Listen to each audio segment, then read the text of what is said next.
nesse momento, nós teremos o Fireside Chat da Sportradar. Gostaria de convidar a todos que vão permanecer conosco aqui na sala em Itaim, que tomem seus lugares, que se sentem e que façamos silêncio para receber os nossos próximos palestrantes. Quero convidar ao palco o senhor Luiz Gustavo Zonca, VP da Sportsbook do Rei do Pitaco. Os aplausos de vocês, por favor.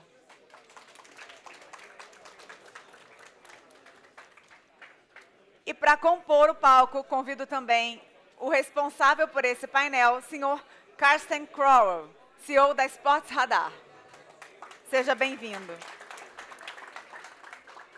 Novamente eu peço que tomem seus lugares e que fiquemos em silêncio para que a gente possa se escutar e ter um excelente Fireside Chat. Por favor, é com vocês. Hello. Just one thing, guys, we are going to do the panel in English, so if you need to get the translation, please go ahead, okay? Carsten, and I will apologize, I have 5 moderations today, so I did all my questions here, but I won't remember everything, so I'm going to read a bit here. First of all, welcome to Brazil. Thank you very much, Go.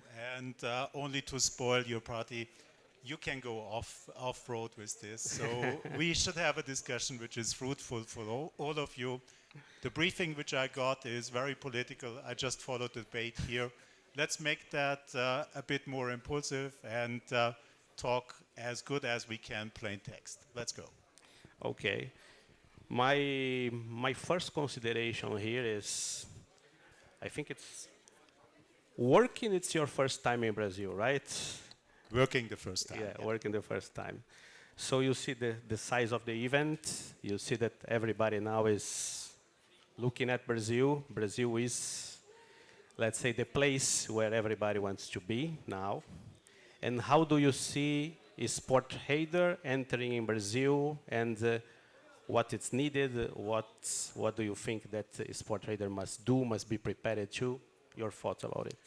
Well, if I'm looking globally, and we, as some of you might know, are a global enterprise, Brazil is the priority market for us. That's the reason why I'm here. So this is a huge opportunity. 220 million people, average age, I think 70% is lower than 30. That's a fantastic dynamic market opportunity. It's a bit, I have to say, Wild West. Maybe we touch that later. I think we can contribute a lot to all the stakeholders. For me, it's learning. I had a lot of meetings with football. I think football is the key here. 85% of the turnover is for sure football. I think that's not considered in the right way, and the stakeholders are not taken along the lines.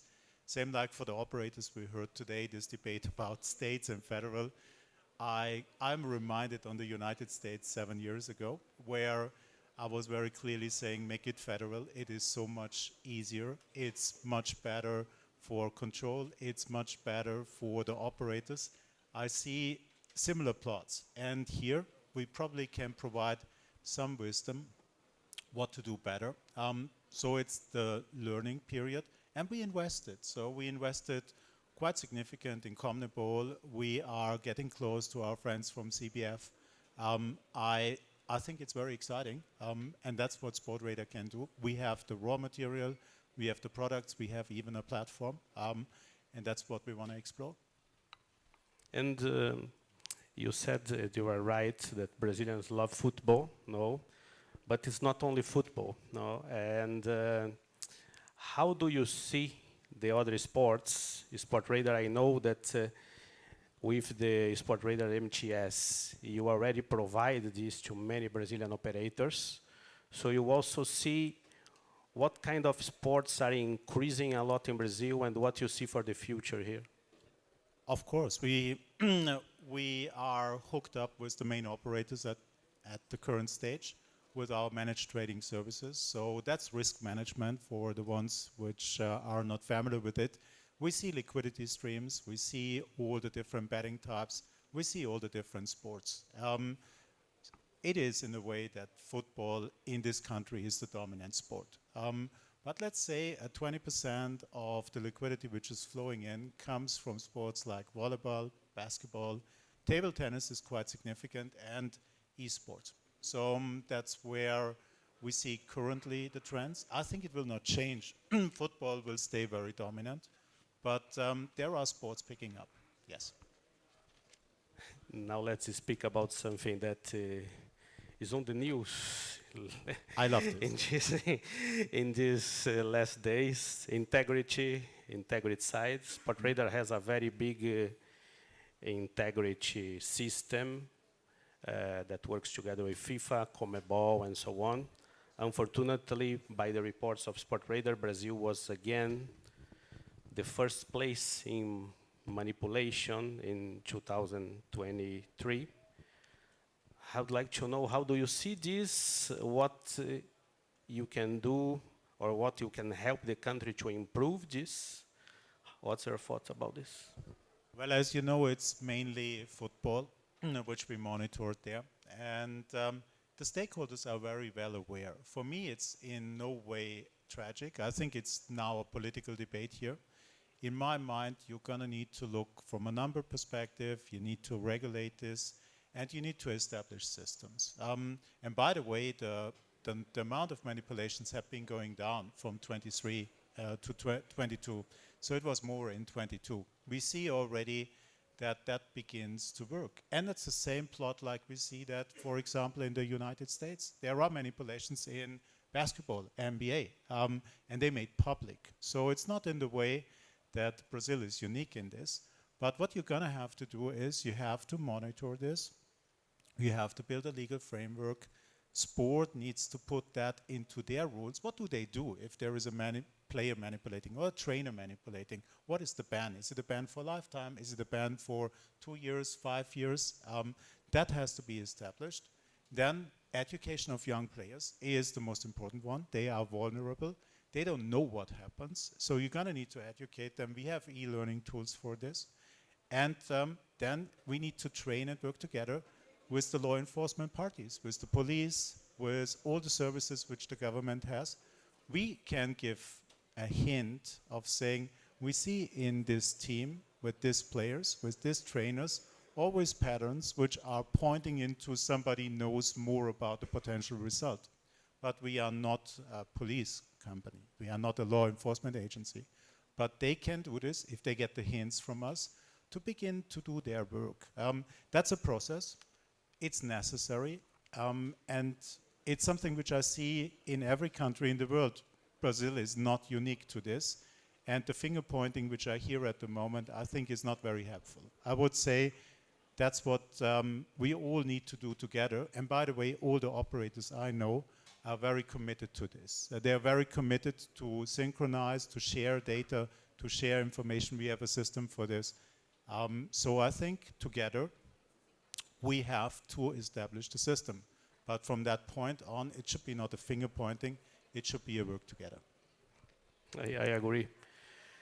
Another interesting thing, yesterday there was a match at Palmeiras field here, involving many operators, suppliers, and so on. And Sportradar was there doing some kind of artificial intelligence and many different kind of data. How do you see this? Of course, we know that this is the future, but how do you see this, and your thoughts about this? Because this is a very interesting thing. As you know, I'm a mathematician, and in my former life, I had the pleasure to even do some coding. So Sportradar is about data collection for sport. It's data for sport by itself, performance data. It is low latency, of course. It is data from sport fans, and it's data about liquidity. We are sitting on the biggest data pools in the world, undoubtedly. And the challenge now is to get all this data in a format that it is transactional. Now we are getting technically. But then you can apply the magic, and the magic nowadays is AI. Every company not doing this will be bust in the next 3 to 4 years. That's the technology which you need to apply. You need to learn with it. And you need to sit on the data pools. going now on the match, the trend here is very clearly, it comes to tracking data. We are a big believer of computer vision, so fast video streams. Then you are running the computer vision system on it. You extract the profiles from the players, the numbers, the ball, identify this, put that back again into elementary events. It's, for example, a penalty. So how to define this, and then the machine learns with this, and there comes quickly a point in time where the machine is better. We trained now already more than 27 sports to automatize this. It gives you a much deeper understanding about the sport. To be honest, for football, I don't see that deep data for sports betting is very relevant in the next 2-3 years.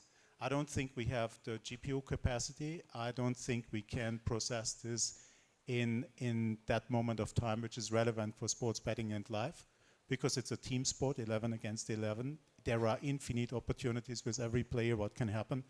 Quite challenging. Tennis is already fully automatized. For tennis ATP, I can give you the numbers. So we are, from a trading perspective, around about 2 percentage points better than the manual expert trading, which means an expert can achieve, depending on the tournament ATP, 6 to 7%. That goes up to 9% with automatized systems. And they are based on deep data, which is fed from tennis inside. It's only 2 players. Much better to do predictions based on this data. That's very nice. Now, a question that everybody wants to know here. I'm seeing their faces, and all of them want to know. They only want to know, is Brazil the next world champion, yes or no? Huh? Yeah, probably they already know the answer, but do you prefer the German beer or the Brazilian caipirinha? I had yesterday night too much of the Brazilian one, yes. Okay. I'm going for my last question, and I think that after it, maybe we should open, because I'm sure that many people want to... I would love to have questions. I know that my PR doesn't want to have this, so it's something which I think is very helpful. Okay. My last, basically this question is, Brazil is the size of a continent, no? It's a different language in the continent, the only one that speaks Portuguese. It's so big, you just saw the discussion between federal and states, no? How do you think that the Brazilian market will be more or less the same of the US, that your Sportradar is already entering on it?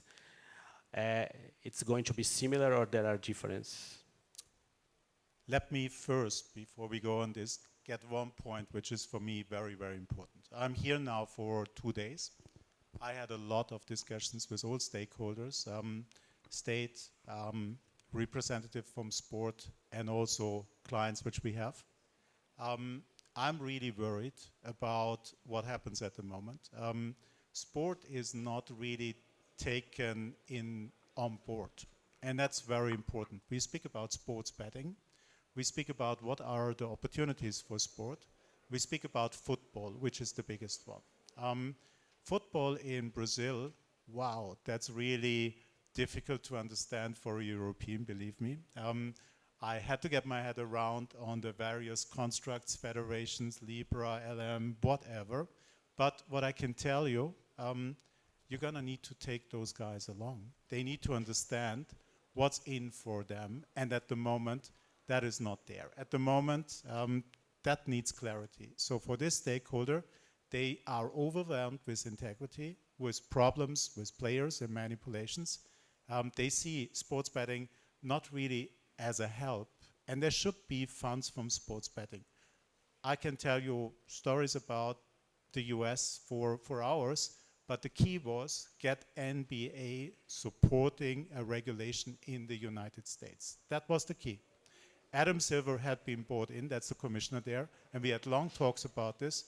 He said, Adam, how can we make it happen that sport gets something? And the US has a system for this, which is working. I think that system will not work in Brazil out of various reasons. So there has to be a clear point for what is the distribution to sport. Don't let them alone. Federal and state, I was the biggest fan in the US for a federal regulation. I took a lot of blame for this. I'm filing at the moment 4,000 pages for every state, and I felt I filed already 38 states. The regulation there is a living nightmare. It's a wonderful business for the lawyers. It's a wonderful business for the people in there. It's for the operators super painful, and it's super painful to establish systems because every state has now tax collection system. Every state has the obligation to do the player protection, underage gaming, all those kind of things. Federal, that's much easier. I hear there's a big debate here. And for the operators, please don't forget the operators. They need to have clarity on taxation. They need to have clarity for their investments. These are the three big pieces. If I'm looking to the market size, yeah, let's talk plain text. What I got from my team was very funny. My team told me the market is growing in average with a 12% in Brazil. Do you believe this? Sorry, Jim, no. Good. No. So I don't believe. I think that's much higher. Me too. So me too. The numbers which I see and which I hear and which I know from all our clients is pointing into a direction. The country provides an enormous opportunity for sports betting, going into a range of a 3 billion GGR on a yearly basis, gross. The US is at the moment, give and take, 10 to 12 billion, depending on the development this year. I would say it's a fair guess. It's around about 11 billion. The market here, the unregulated market, I would say 2.5, 3, grows 3 billion a year. That's 100% growth rate, which I see for the next 2 or 3 years. If regulation is helpful from this perspective, taxation is helpful, and if we have a system where the operators are sure about the investments, where lotteries have their piece in, where the state have a participation, and sport. I think in a perfect environment, if you moderate this, yes, that's the market growth opportunity which I see. That makes me very excited. I think that makes you all very excited. But there is a lot of work which we have to do to get to this point. It will not be as big as the states. They are growing with around about 30% in average on a yearly basis. But looking into the future, 220 million Brazilians, very impulsive, loving sport. Football, the biggest sport. I think it's not so far off to say that the market will be very important. If I'm looking now to America, it's the US and it's Brazil, which will drive sports betting, for sure. I fully agree. I completely agree with you. I will leave some of you to ask some questions to Carsten, if you want. That's the moment when PR gets a bit nervous about it.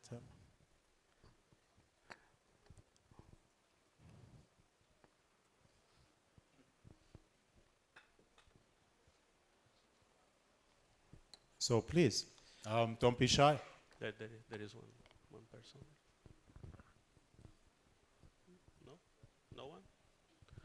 No one? No one wants to ask me questions? There is one there.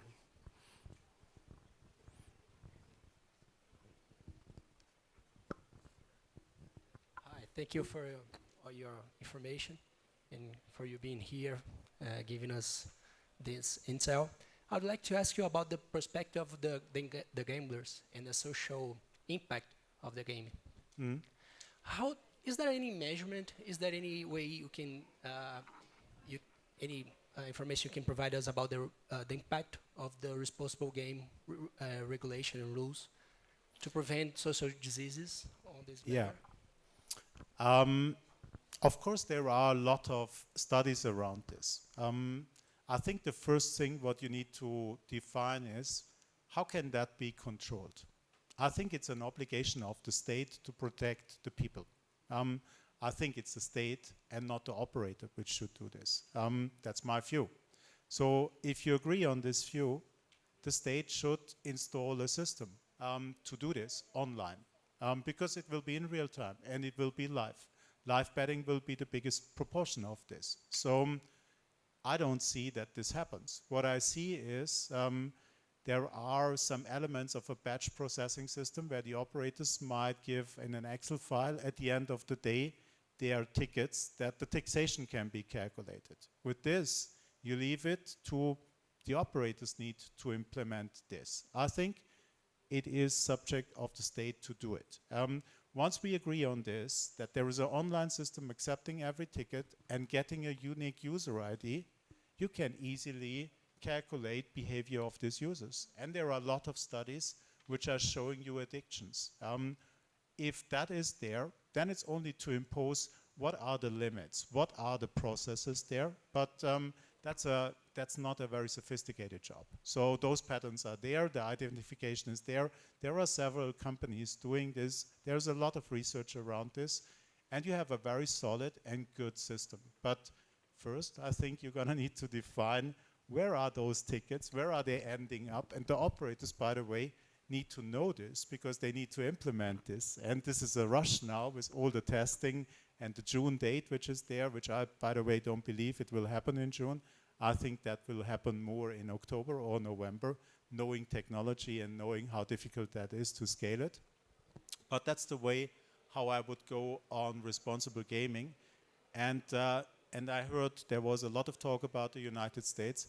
It's not a good sample. The United States are doing batch processing. New Jersey is processing, which is the most advanced state, is processing once a day Excel files from the operators and leave this to the operators with a standard which is defined.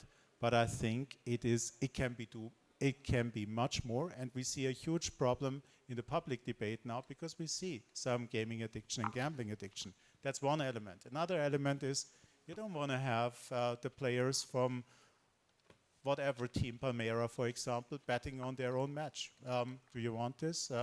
Maybe not, because they can manipulate it. And it's in the law that there should be a blacklist. How to implement this blacklist if you have not a central system which is flagging this, if you don't share those IDs or player names which you don't want to have in betting with the operators. So there are a lot of things which need to be defined. We call this responsible gaming, and integrity is also part of those kind of things. I think there is some work to be done to get there.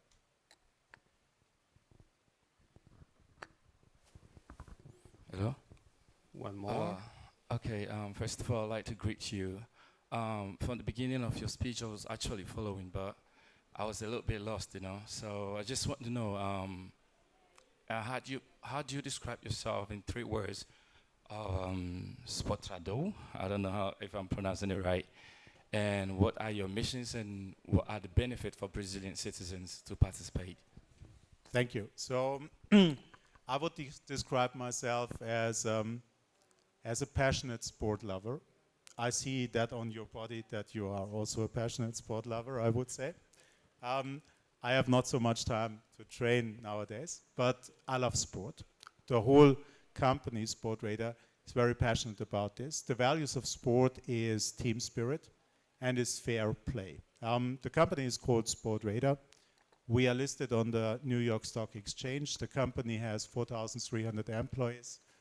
The enterprise value at the moment is around about $3.5 billion. It goes up and down with the share price. And we are covering 92 sports. We are a truly global enterprise, 32 offices around the globe. The new office in Brazil will open up next week. That's a bit the headlines.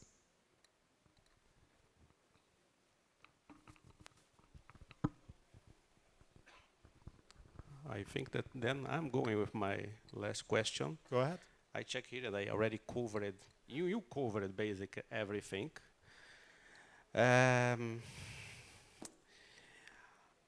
If you think about the future here in the way that the regulation is happening in Brazil, no? How do you see, of course, you know in Europe some examples of regulations that didn't work very well, and then you had operators operating in green and many operations also in black. And this is one of my fears that we are going to have in Brazil, depending on how the operation or how the regulation will happen. How do you see this comparing to examples in Europe? Well, I share your fear. Brazil has a very unique situation. So you see advertisement from all the big European bookmakers since 5 years on global. So obviously there is a marketing in there, and there is a nice monetization opportunity from a marketing perspective. Some advertisements, all these things are driving pieces of the economy, but not a taxation which is giving money back to the people in Brazil, which is help for social projects or for whatever people and the government is deciding. Money for the sport is also at the moment not clearly defined how they participate. They participate a little with the marketing, but these are things which are worrying me. So the sooner the regulation is there, and therefore I only applaud the government that they regulate the market. That gives the opportunity to invest. Sportradar is using this opportunity. We invested big with CONMEBOL. We will invest more in football. We will invest into infrastructure. We will employ people. And I think this is what the country can provide. And there is a nice opportunity to grow this specific sector of the economy. I think currently we are a bit in a limbo. Too many parties, too many self-interests. I heard the debate about federal and state. I know about the debate from bookmakers and lotteries. That is not unusual. That is seen in many markets, and we all have the technology challenge. So we are living in a digital age, and we're gonna need to invest to cope with this. If you don't invest, you are dead in 2 or 3 years' time. So that's where it sits. The sooner we all align, the better it is. The market is huge. There's a huge opportunity. It's not the time to fight. It's the time to align, to get some solid piece of law in place, that we all can operate, that we all have clear principles. And it is for sports betting, sport, which needs to agree on this. If we don't get sport on board, that will give conflicts for the next years. So that's something where I only can advise, do it quick. It's great to have the regulation now in place. It's great that this has started. Let's not debate and fight too much on the nitty-gritty pieces. Let's try to develop this market and give security for the investments, which we, I think, all want to do. Yes, that's a good answer, and I am very afraid about what is happening. I think that we are going to have the regulation, and after it, after 2 years, the regulation of the regulation. We are going to have it again to improve it. That will be the worst case, because what will happen then is black market activities. The operators which are investing now will get not a return for their investment, because it's more attractive to operate offshore. That will be the worst case. I hope it doesn't happen. Me too. And Carsten, I really thank you very much for coming to Brazil to spend time with us here. I know that you have lots and lots and lots of travels everywhere, every time. Only 200 days a year, not too much. It's not that much, that's good. So if someone has last question? No last question. They're shy. So then, thank you very much for listening. And if you see me walking around and want to have a chat, let me know. I'm here to learn, to study, and to get a good overview of the market. And I hope I could provide you some views which we have. I'm very happy to have discussions later on whenever you have time. Thank you.